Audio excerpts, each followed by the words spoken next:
चलते हैं विधानसभा के बाहर से प्रताप सिंह खाचरियावास क्या कुछ कह रहे हैं आपको सुनाते हैं। 20 लाख 50 लाख वो पास हो जाएंगे और पास हो गए। एमपी ने जो पैसे दिए नाटक करने के लिए वो पास ही नहीं हो रहे क्योंकि प्रधानमंत्री ने परमिशन ही नहीं दी। एमएलए का पैसा पास करने की परमिशन देते हैं मुख्यमंत्री, और एमपी जो पैसा दे रहे हैं गायों के लिए वो सारे एमपी 25 के 25 बीजेपी के हैं। गौ माता के नाम पर सत्ता तो ले ली, लेकिन प्रधानमंत्री जी ने वो पैसे पास इसलिए नहीं किए कि उन्होंने अधिकार ही नहीं दिए एमपी को।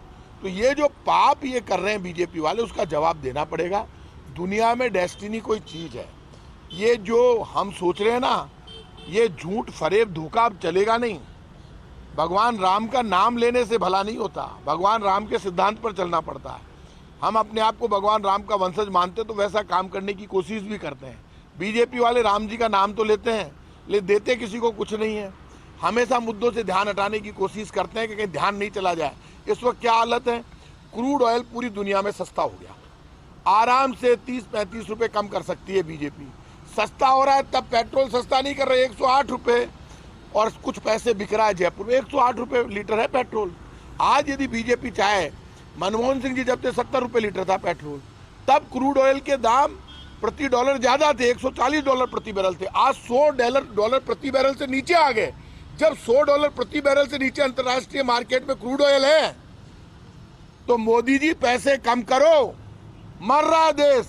हर 1 घंटे में 4 आदमी आत्महत्या कर रहे हैं भारत में, महंगाई से, गरीबी से, भूखमरी से, बेरोजगारी से। आप कर क्या रहे हैं? जनता की सुनने वाला कोई नहीं है। 15 लाख दे दूंगा, अच्छे दिन लेकर आऊंगा। सारे देश में नोटबंदी के बाद 50 दिन में ऐसा देश सुधरेगा, याद रखेंगे। काला धन आ जाएगा, 2 करोड़ लोगों को हर साल रोजगार मिलेगा। अब तक तो इस देश में 8 साल हो गए इनकी सरकार को, 8 साल में 16 करोड़ लोगों को रोजगार मिल गया होता, लेकिन 16 करोड़ छोड़ के 50 लाख को नहीं दिया इन्होंने रोजगार। डायलॉगबाजी बंद करें मोदी जी, काम करके दिखाए जिससे देश का भला। पीएफआई के अलग-अलग ठिकानों पे छापेमार कार्रवाई राजस्थान में चलता है, राजस्थान सहित कई प्रदेशों में। नेशनल इन्वेस्टिगेशन एजेंसी पूरे देश में छापेमारी करे। हम चाहते हैं देश में आतंकवाद रुकना चाहिए। नेशनल इन्वेस्टिगेशन एजेंसी आतंकवाद के खिलाफ कार्रवाई करेगी, जिसके खिलाफ कार्रवाई करेगी। कांग्रेस तो खुद हमेशा आतंकवाद के खिलाफ लड़ती रही है। कांग्रेस पार्टी वो है, आतंकवाद के कारण देश में पहली हत्या हुई देश के राष्ट्रपिता महात्मा गांधी की, उनको गोली मारी गई। अंतिम समय में उनका एक शब्द था, हे राम। उसके बाद 24 303 की गोलियां लगी। देश की प्रधानमंत्री थी जिस पद पर मोदी जी बैठे हैं, इंदिरा गांधी जी। इंदिरा गांधी जी के 24 303 की गोलियां लगी, आतंकवादियों ने मारी।